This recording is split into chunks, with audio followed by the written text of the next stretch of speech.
Yesterday, I had stopped at a point where we were talking about the siblings, the brothers and sisters of Rabindranath. But before that, if you have any questions about Tagore's father, Rabindranath's father, Maharishi Debendranath, so ask me the questions first, and then we will move on to the siblings of Rabindranath. Because in this class we are doing the Tagore family as well as the life and times of Tagore life. Of course, all other teachers will be doing one after the other, but I'm doing the times as well as the family of Tagore. So, in that sense, any questions about the father, Maharishi, the sage? Okay. If you have any questions, you can ask me at any point if something occurs. And I was also trying to talk about Dijendranath. I believe I had spoken about the eldest brother, Dijendranath, and he was a person who was a genius, as I said, interested in mathematics, interested in philosophy, interested in poetry, and in each of these fields, he was so excellent that people from other parts of the world also knew about his abilities. So that was the first. Now, you will also remember perhaps that Dijendranath Tagore was the first person in the Tagore family to believe in Mahatma Gandhi as the person who would eventually deliver India from the British rule. It is the idea is that Rabindranath took his time in coming across the Mahatma, in recognizing the Mahatma in Gandhiji, etc., etc. But Dijendranath had done this long ago, and he had proclaimed that this person will deliver India. This is a great person. So you see, he was Dijendranath, in spite of being a genius, is not that famous except in very, very restricted higher circles of philosophy and mathematics and things like that, especially because he was never ambitious. He did not want to become famous. It was just whatever he liked, he did it, and he was very versatile, so and very philosophical. Therefore, he could do things easily and move from one thing to another easily too. Now, that is about the first of the eldest son of Maharishi Debendranath and Sharoda Devi. The mother is Sharoda Devi. Now, you realize that what kind of a life Sharoda Devi had. It was a joint family. She was the mistress of the house, and she had 15 children over the years. And towards the end, her health had failed, and there were so many people in that household, many daughters-in-law, sons-in-law, their children. It's a huge family that she governed in her own way.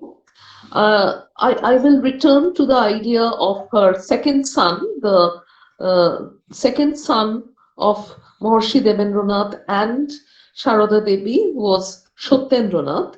I told you that he was the first Indian ICS, Indian Civil Services officer.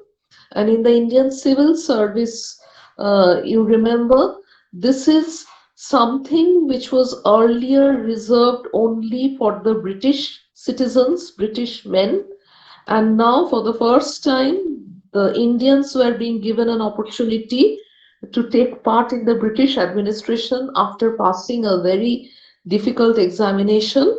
And Satyendranath did it. And apart from being the first ICS, if you want to know about his other abilities, then yes, he was a fine scholar of Sanskrit and wrote in an excellent manner in Bengali and in English. In Bengali, he had published verse translations of Sanskrit classics like the Bhagavad Gita. The Gita is supposed to be the most philosophical, in a sense, of the ancient scriptures, ancient works that you have. And he had also translated, as I said, Kalidasa's Meghduta. He had also translated a book on Buddhism, and he had left a memoir kind of a thing, which shows how interesting the times had been, how interesting his life had been. He was also the first writer to introduce Marathi religious poetry to Bengali readers. This was done in all these things I've mentioned right now were done in Bengali. What did he do in English? In English, he translated the Maharshi's autobiography, which was published by Macmillan of London. Macmillan is the name of a famous publisher of that time. And you see, directly or indirectly, Satyendranath's influence on Dev Rabindranath was great.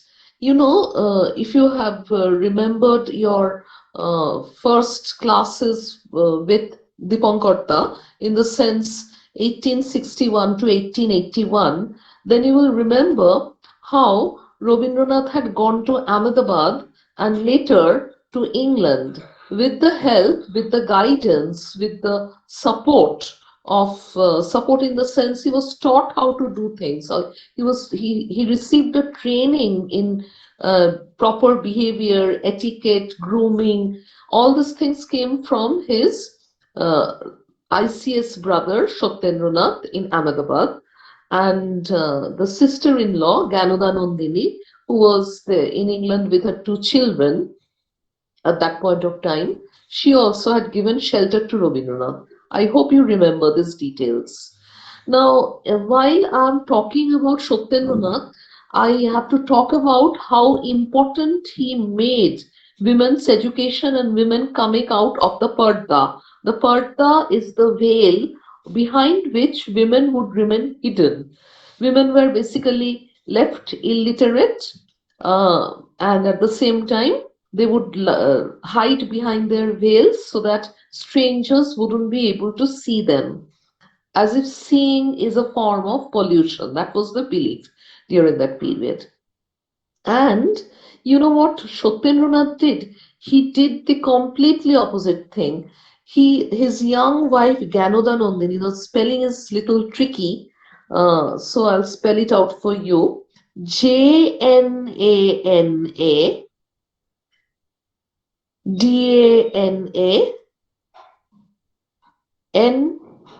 Dana Ndini. So Ganoda Nandini, yes, if you can hear me. Did you get the spelling? Once No. more. Okay. Yes, ma'am. Jnana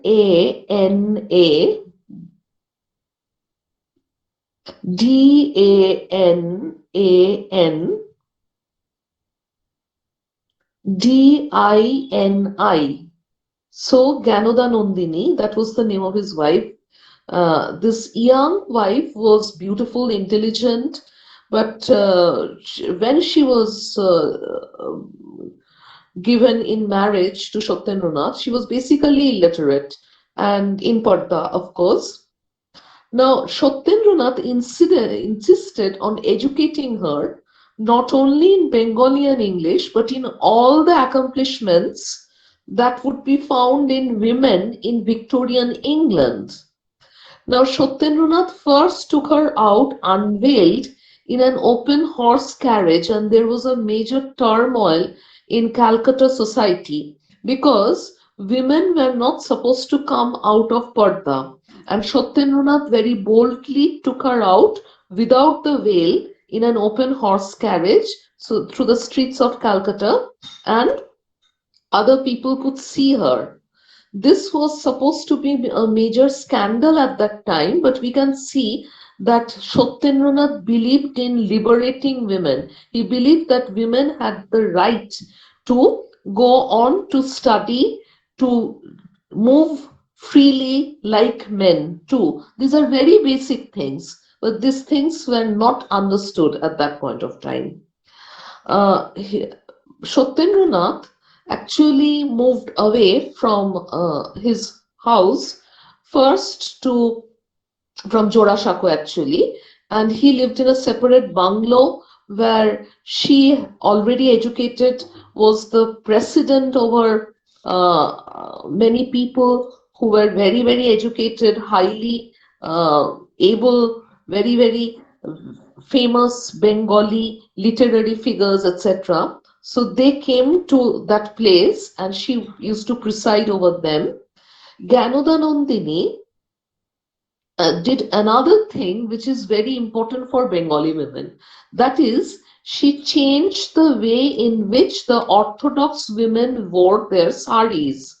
And she draped the old fashioned way of wearing a sari in the modern style, the style that we have now in India, in Bengal. That is the modern way of wearing a sari, and Ganoda Nandini introduced it because she had been to other parts of India with her husband and she had observed carefully in which part of India they would wear saris in they would wear saris, women would wear saris in different ways in different parts of India. And after observing all those practices, she came back and in Calcutta she introduced the modern way of wearing the sari. It made possible for women to move freely around. So at the same time, you know about a blouse or a chemise or other things that go with the sari. So she also designed those things so that women would have a dress which was aesthetically pleasing, plus it would cover them completely if it was so required. Now, you see, this particular branch of the family, Satyendranath Ganganandini, had two children, and these two children were very close to Rabindranath's heart. You must have learnt about their son, Surendranath, and daughter Indira from Dipankarda. Uh, these two young people were the friends, were the playfellows of Rabindranath in England when he was living with Ganodanandini's family, that is, these children. So, from their very childhood, Surendranath and Indira had been very, very close to Rabindranath, and Rabindranath lavished his affection on them from the very beginning. So you see, Surendranath went on to become a person who would often be asked by Rabindranath to translate his Bengali works, including his memoirs, Jivan Smriti, called Reminiscences, into English. And Indira was also a translator. Indira was very, very proficient in French and Western music. And Indira was the person who received a series of letters from Rabindranath in the 1890s. In the 1890s, you will learn soon, possibly beginning tomorrow, that in the 1890s, Maharishi Devendranath had sent him to supervise the family estate, the zamindari, so to say, the family estates, land, and to get the taxes, to get the revenue from the family estate in the eastern and northern part of Bengal. So these were vast outlying series of land parcels, etc.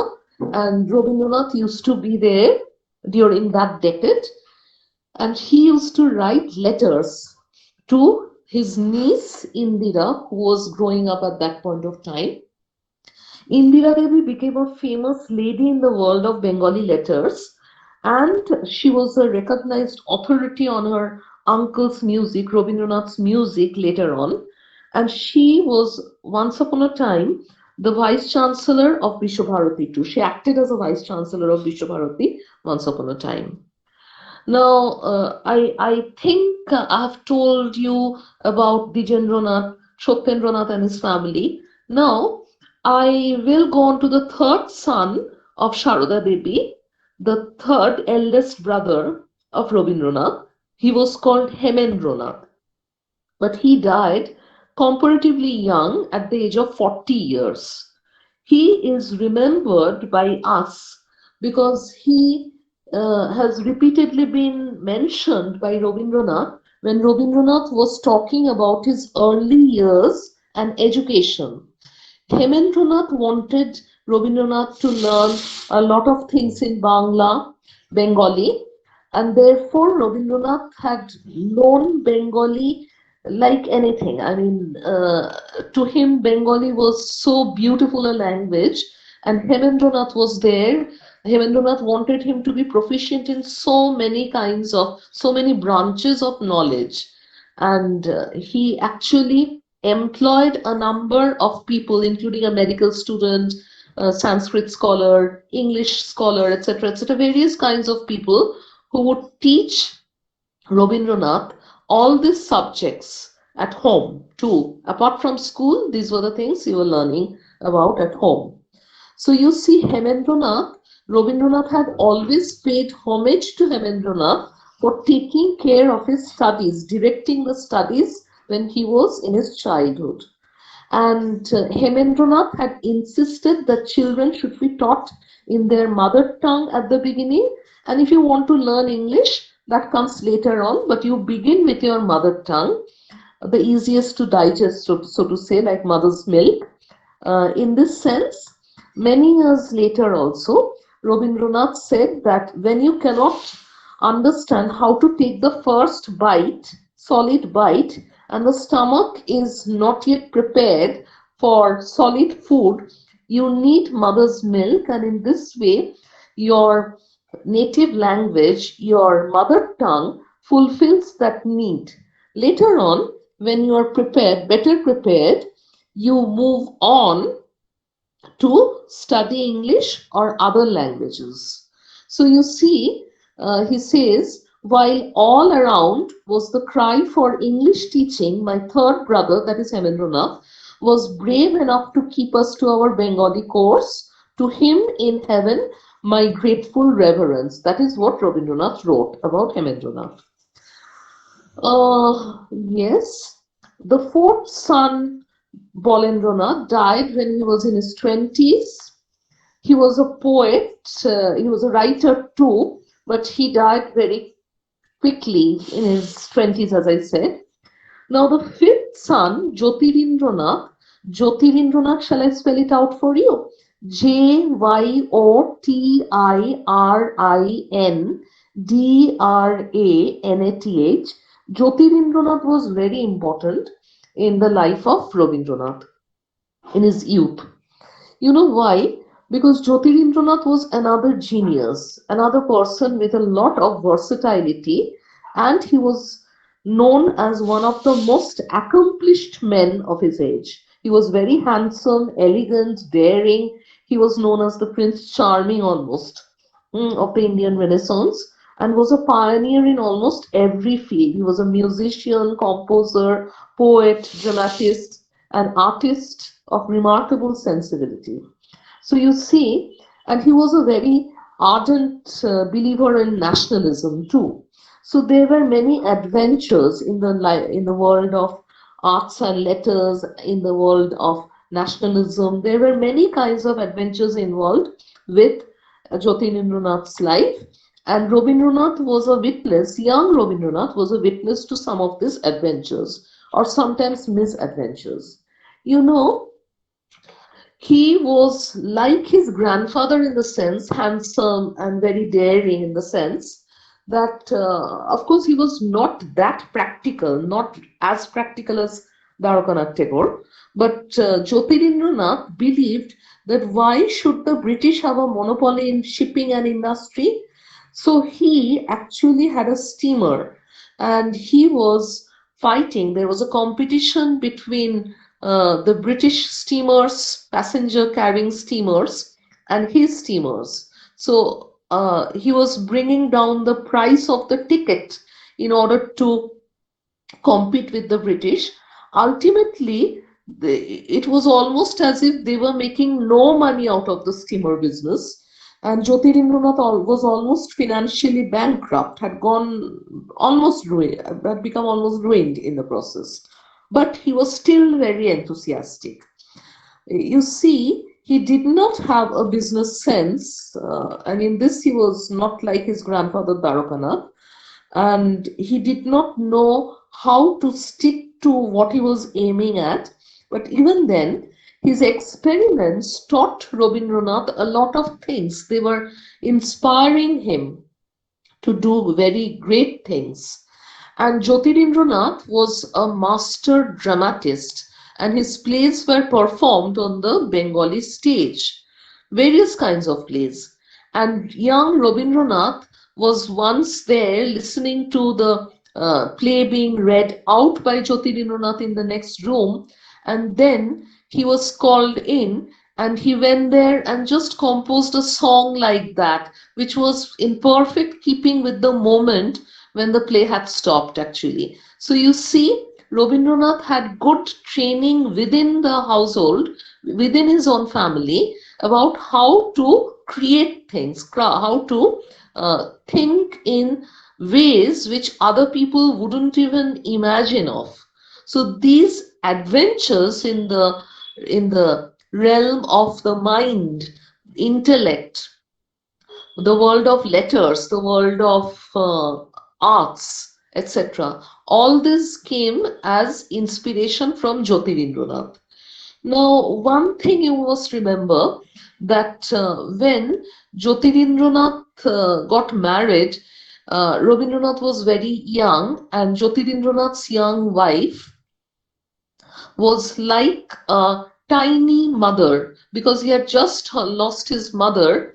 Sharada Devi had passed away, and this young wife of Jyotirindranath, not much older than Rabindranath himself, she actually behaved like a tiny mother to him.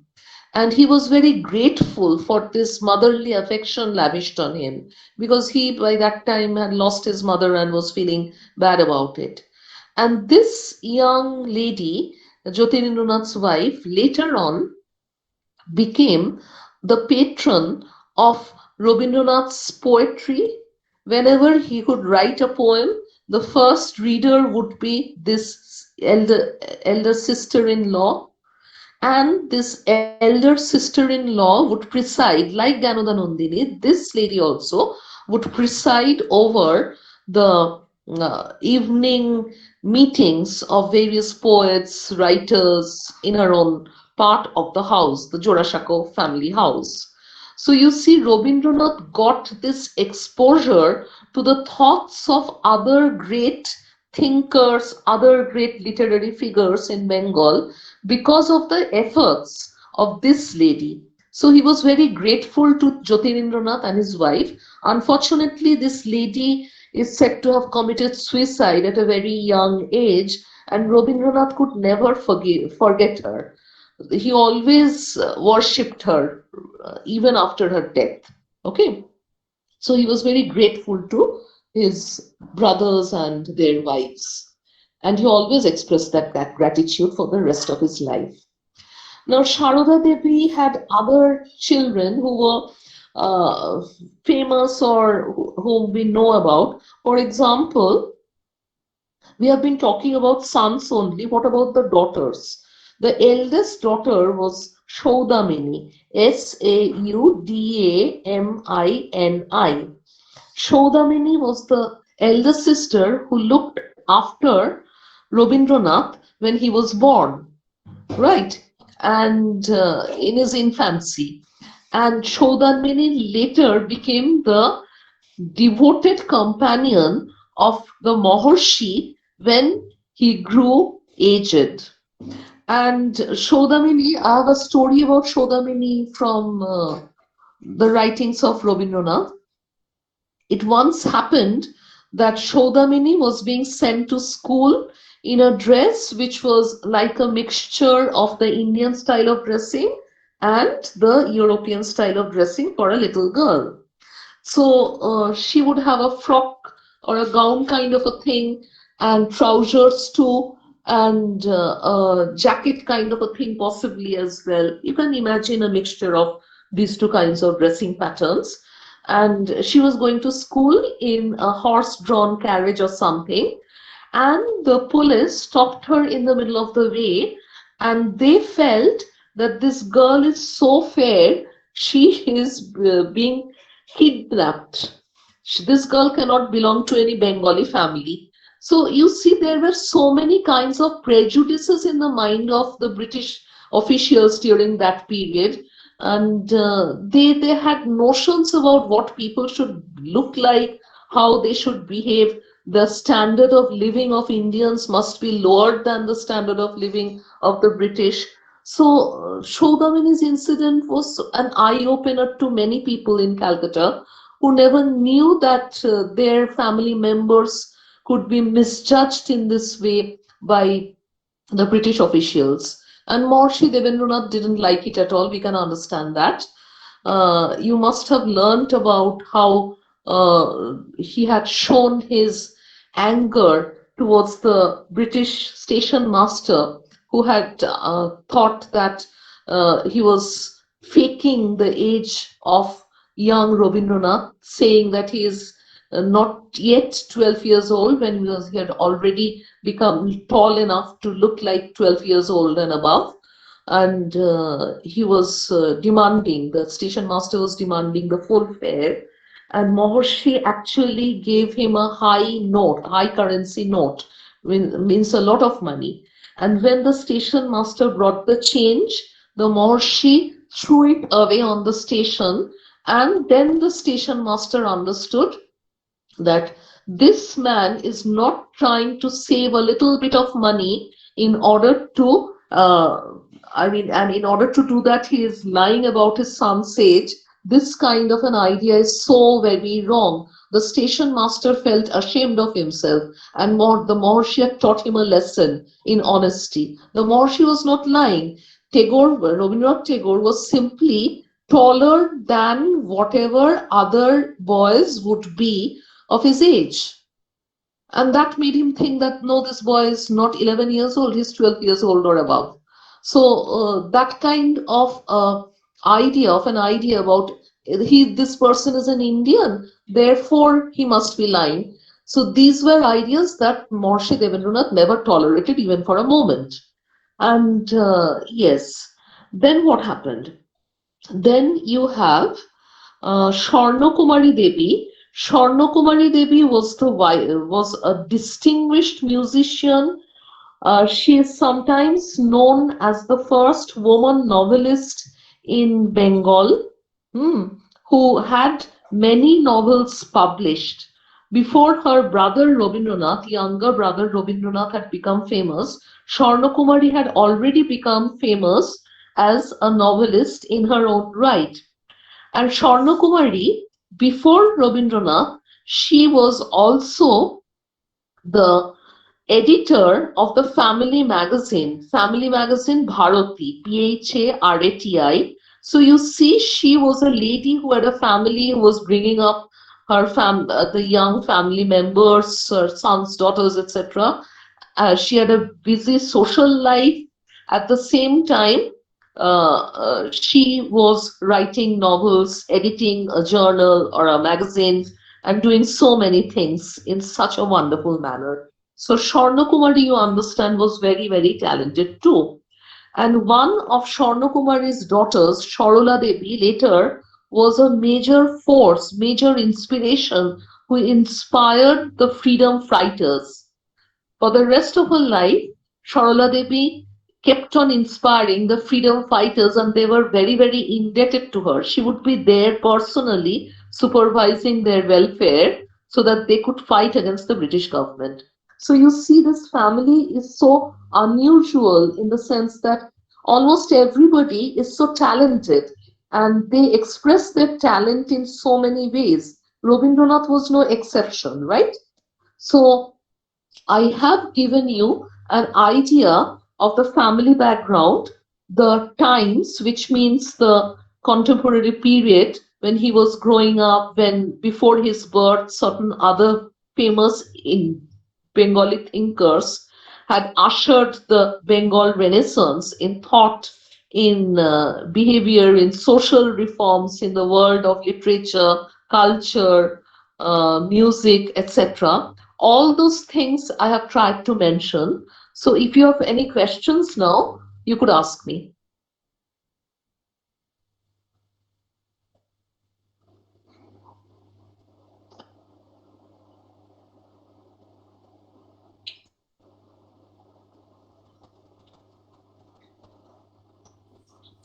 Yes. Ma'am, what Jyotirindranath's wife's name? Oh. Jyotirindranath's wife, right. Jyotirindranath's wife was Kadambari Devi. Kadambari Devi.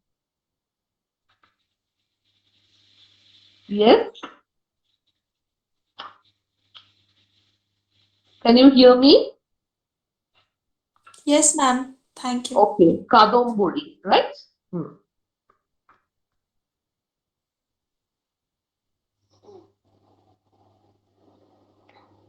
Anything else you would want to know about?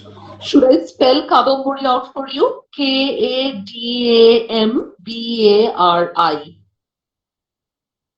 Okay, Kadambari. And of course, all of you know that at the beginning, the K is in capital because at the beginning of any person's or any place name, you have the letter in capital. So K capital and then the rest of it. Okay. So what is your opinion of the Tagore family background, the Tagore family members, the time, the very important time of transition from the traditional to the modern that Tagore was born in? What is your opinion of all these things?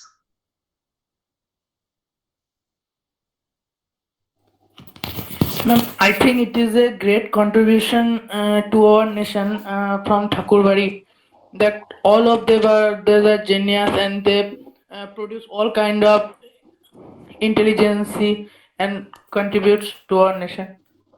Okay. Yes, that is a wonderful way of looking at their contribution. I would just want to actually remind you, don't say intelligency.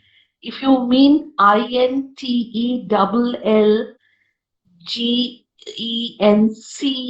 then you don't pronounce the E at the end. It is intelligence, right? Yeah, ma'am. Yes, they were very intelligent people, they were very capable people, and some of them were so very talented. And they contributed with their talent to the making of modern India, modern Indian thought. Yes, that way you are absolutely correct, and thank you for your response. Anybody, anything else apart from this? Other than this, that is?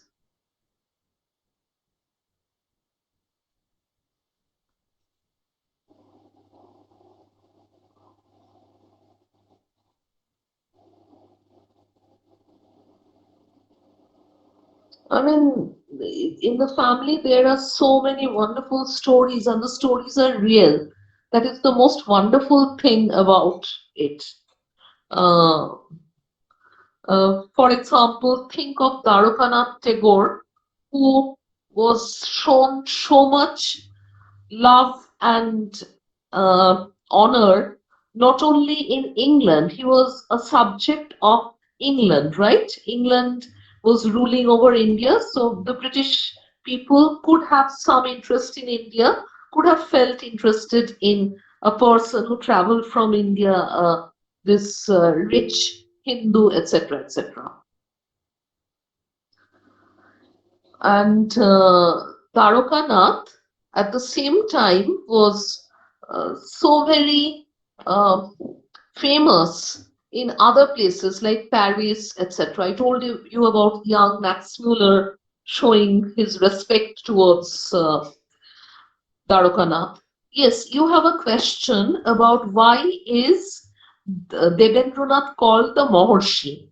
Yes, Maha means great.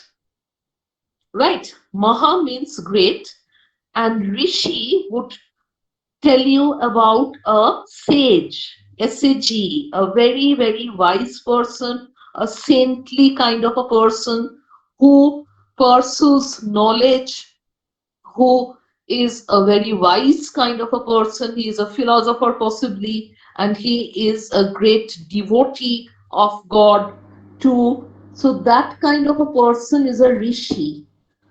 a wise person plus a great worshipper of truth, of God, of whatever is good in human life.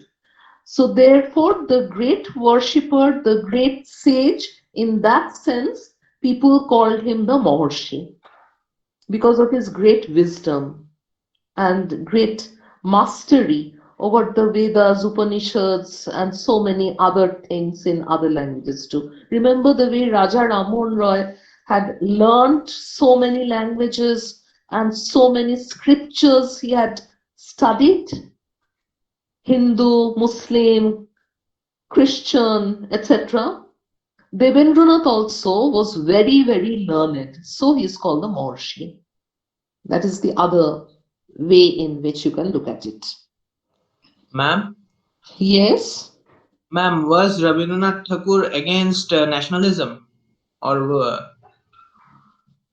you see in Rabindranath's life, as you go on, you will find at one phase during the 1905 phase, he was totally in favor of nationalism. He wanted a united India fighting together against British atrocities. The British people were repeatedly heaping their ideas on the Indian population, the Bengali population too. Bengal was getting divided because the British wanted to divide Bengal into two parts for apparently administrative ease, but they possibly had other ideas behind this kind of a decision. And Rabindranath did not want it, and for that he stood strongly with other nationalist leaders protesting against. He went down onto the streets in order to protest against this kinds of British atrocities. So there was this phase when he was a strong nationalist figure. Later on, there were certain things in the name of nationalism which were being done, which he didn't like. So he said he was a nationalist, but there were things he protested against in nationalism too in India. And then at a later stage of his life again, he felt that nationalism and internationalism both are important. It doesn't mean that you have to pay attention, you glorify your country to show how bad other countries are is not a very good gesture on your part. So he was talking about nationalism as well as internationalism towards the end of his life. So there are so many phases in his idea of nationalism. It's not just one idea of nationalism at all. So on behalf of this, I want to tell something that when Lord Curzon about to divide and rule policy to divide the Bengal, then our Tagore has produced the movement of Banga Bhanga. Bongo Bongo means dividing or partitioning Bengal, and Rabindranath was protesting against Bongo Bongo. Bongo means to break, to divide. So Rabindranath was protesting against Bongo Bongo, and that is precisely what I mentioned. That is why I mentioned 1905. That is why I mentioned the British attempt to divide Bengal. That is why I mentioned that they claimed that this was being done for administrative ease of work, easiness of work, so to say. Ease is EASE. So they claimed all these things, but Rabindranath did not trust them.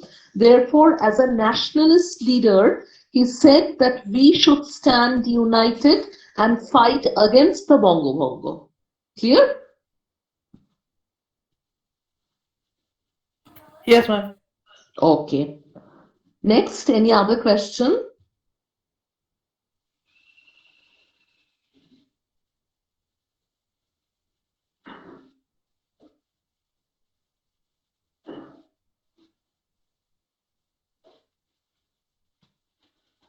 Yes.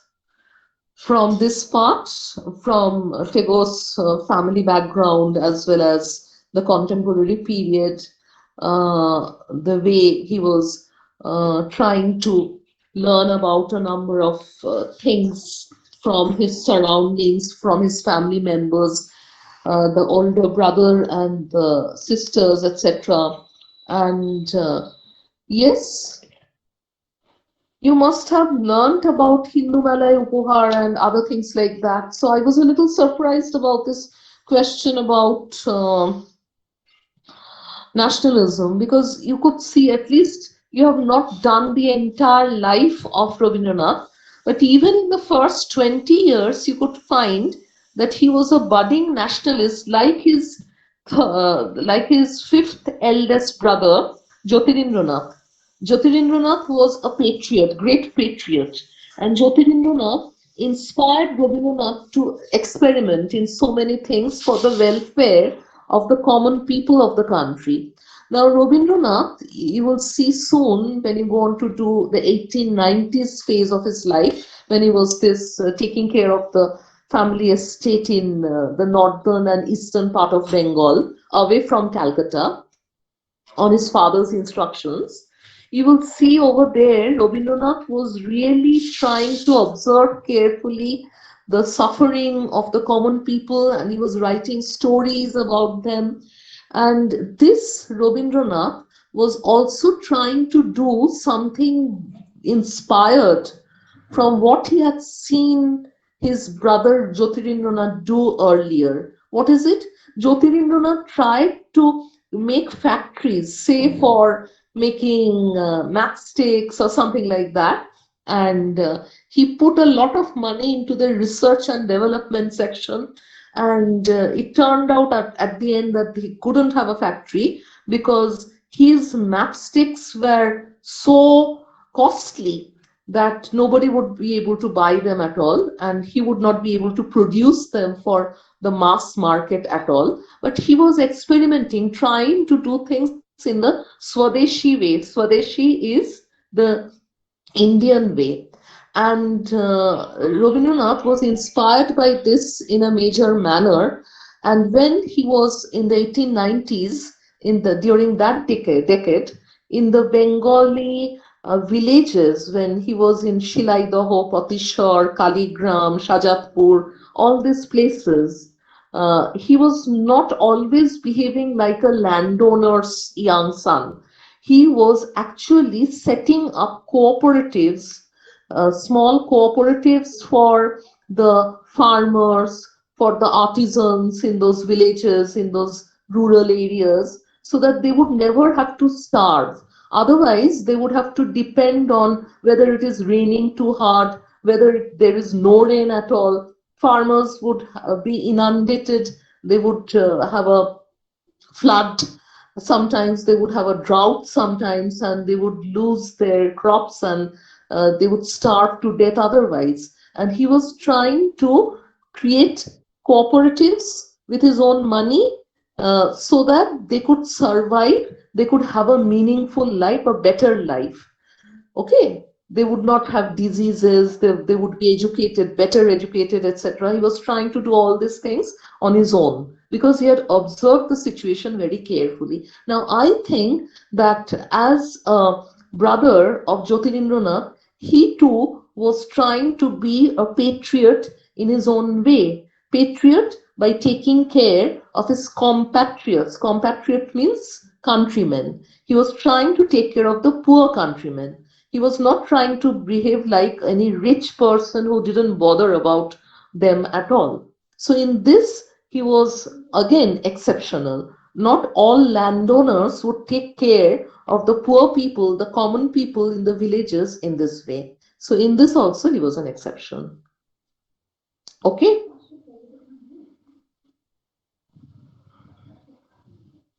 Yes. Yes, ma'am. Okay. Any other question? Any other question? Okay. If you don't have any other question, then I will inform Dipankar that this class is over with me, and from tomorrow you will have a class with another teacher, and possibly you will begin to study the life of Rabindranath again, beginning with the year 1881 or 1882. So is that okay with you? Do you understand the scheme which we are trying to follow? Because as I said, unless and until you came to know about these elder brothers and sisters and their role in the education, in the upbringing of Rabindranath, you wouldn't be able to move on to the next part. So that is the scheme we are following. And tomorrow you will start from there again, I believe. In the meantime, I thank you for listening, number one. Number two, responding with questions, observations. And third, for the recordings that you send to that official email of the department, and also the class attendance screenshots that I expect over there of all three of my classes, right? So it was very nice interacting with you. And if you have any questions still, you can ask me, or if you have a class now, you may leave.